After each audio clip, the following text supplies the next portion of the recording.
Levítico, capítulo 14. El Señor habló nuevamente a Moisés, dándole instrucciones detalladas sobre el rito de purificación para quien hubiera sido sanado de la enfermedad de la lepra. Ya no se trataba de describir síntomas, manchas o señales de juicio, sino de mostrar el camino de retorno, como un hombre o una mujer, antes apartados del campamento, podían ser reintegrados a la vida plena del pueblo. El proceso era profundo, minucioso y simbólico, porque la restauración no era un acto meramente físico, sino espiritual, comunitario y sacramental.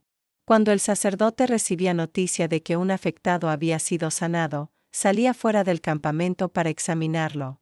La restauración no comenzaba en el santuario, sino en el lugar donde la vida se había interrumpido, en el margen, en la distancia, en la soledad. Allí, el sacerdote revisaba el cuerpo del enfermo, y si comprobaba que la afección había desaparecido, se iniciaba el rito de purificación. Se ordenaba entonces que se tomaran 2 aves vivas, puras y aptas para el sacrificio, un recipiente de barro lleno de agua viva, agua corriente, símbolo de frescura, de origen y de vida no estancada, junto con madera de cedro, un hilo escarlata y una rama de hisopo. Estos elementos formaban un conjunto cargado de simbolismo, lo perenne del cedro, la fragilidad del hisopo, el color de la sangre en el cordón escarlata, la pureza y el movimiento del agua viva.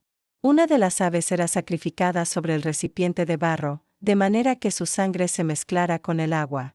El sacerdote tomaba entonces la madera de cedro, el hilo escarlata, el hisopo y el ave viva, y lo sumergía en la mezcla de sangre y agua. Luego rociaba 7 veces al que iba a ser purificado, marcando un número que recordaba la plenitud, la obra completa de Dios. Tras esto, dejaba libre al ave viva en el campo abierto.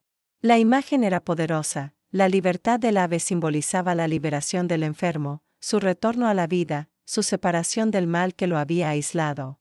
La purificación no era solo un acto ritual, sino un gesto visual, la enfermedad se iba volando, alejándose, perdiéndose en la inmensidad.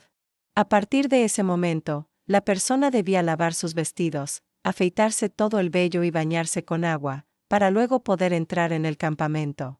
Sin embargo, aunque ya estuviera dentro, debía permanecer fuera de su tienda durante 7 días.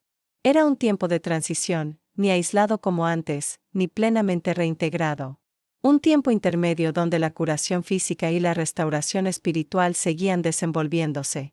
Al 7º día debía afeitarse completamente, cabeza, barba, cejas y todo el vello del cuerpo.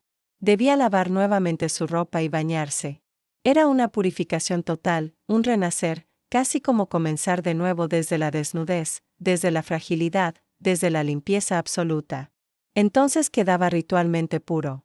Al 8º día debía presentar 3 animales ante el Señor, 2 corderos sin defecto y una cordera de 1 año, también sin defecto. A ellos se sumaban 3/10 de efa de flor de harina amasada con aceite como ofrenda vegetal, y un log de aceite para derramar y ungir. El sacerdote, colocado ante el Señor, tomaba uno de los corderos como sacrificio de reparación.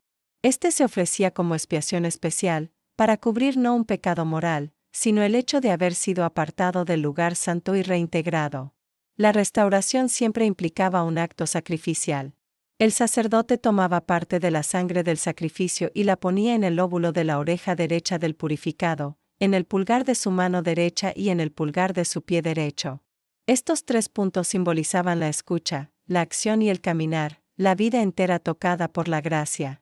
Era una señal de rededicación, oír correctamente, actuar correctamente, caminar correctamente. Con el aceite que había sido ofrecido, el sacerdote hacía algo similar. Lo vertía en la palma de su mano izquierda y con el dedo de su mano derecha rociaba 7 veces ante el Señor. Luego colocaba aceite en los mismos lugares donde había puesto la sangre, oreja, pulgar de la mano, pulgar del pie, y el resto lo derramaba sobre la cabeza del purificado.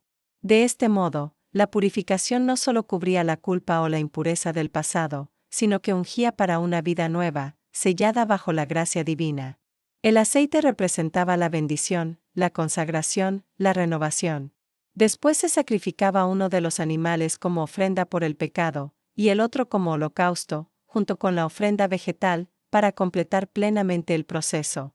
Era una cadena de gestos que unían expiación, gratitud, consagración y paz. Para aquellos que no podían permitirse un sacrificio tan costoso, la ley contemplaba una alternativa más accesible.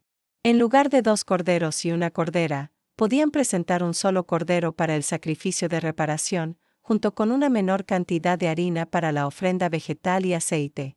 Y para los sacrificios restantes podían traer 2 tórtolas o 2 pichones. Así, la ley permitía que los pobres no fueran excluidos del camino de regreso. Todos, sin excepción, podían ser restaurados. El sacerdote realizaba el mismo rito, aplicando sangre en oreja, mano y pie, y usando el aceite para la unción, pero adaptando los animales según las posibilidades del purificado. La misericordia de Dios llegaba a todos los niveles de la vida. Además, la ley también incluía el procedimiento para purificar una casa afectada por una infección de moho o lepra en las paredes. Si un dueño observaba manchas verdosas o rojizas, debía llamar al sacerdote. Este cerraba la casa durante 7 días, y luego la examinaba. Si la infección se extendía, se retiraban las piedras afectadas y se raspaban las paredes. Las piedras contaminadas se arrojaban fuera de la ciudad, en un lugar impuro. Y se colocaban piedras nuevas y se revocaban nuevamente las paredes. Si tras esto el mal reaparecía, la casa debía ser completamente derribada, y sus materiales sacados fuera de la ciudad. Pero si, tras el procedimiento, la infección no reaparecía, el sacerdote declaraba limpia la casa. Y se hacía el mismo rito simbólico que con la persona purificada: 2 aves, agua viva en un recipiente de barro, madera de cedro, hisopo y cordón escarlata. Una de las aves se sacrificaba, y con la sangre se rociaba la casa 7 veces. El ave viva era liberada en el campo como símbolo de restauración y libertad. De este modo, incluso las moradas podían ser purificadas, porque el espacio donde habita el hombre también forma parte de la vida que Dios santifica. Al finalizar, el texto afirma solemnemente que estas son las leyes sobre la lepra, para enfermos, para ropa, para casas, y para cualquier hinchazón, afección o mancha. Un compendio completo para distinguir entre impuro y puro, entre aislamiento y restauración. Reflexión. El capítulo 14 de Levítico es uno de los textos bíblicos que más profundamente muestra la dinámica entre pureza e impureza, entre exclusión y reintegración, entre enfermedad y vida. Aunque las leyes puedan parecer distantes, su mensaje es extraordinariamente humano. Nadie queda condenado para siempre a la marginación. La comunidad posee un camino, aunque riguroso, para recuperar al que ha estado lejos. La figura del sacerdote aparece no para juzgar o castigar, sino para acompañar, examinar, declarar y finalmente restaurar.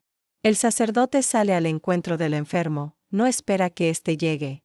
El proceso requiere tiempo, gestos, símbolos, sacrificios y paciencia.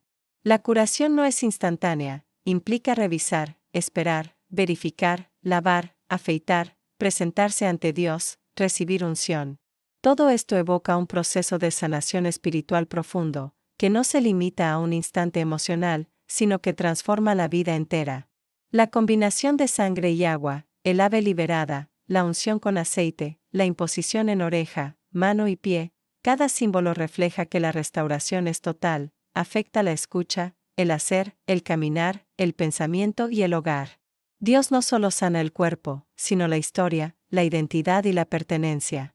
Finalmente, el hecho de que haya un rito adaptado para los pobres revela un principio eterno: la gracia no es privilegio de unos pocos. No importa cuán poco tenga una persona, su camino hacia la plenitud está igualmente abierto. Si te ha gustado el contenido, suscríbete, es gratis, y haz clic en el pulgar hacia arriba. Comparte este video con tus amistades y contactos, me ayudas a crecer. Muchas gracias.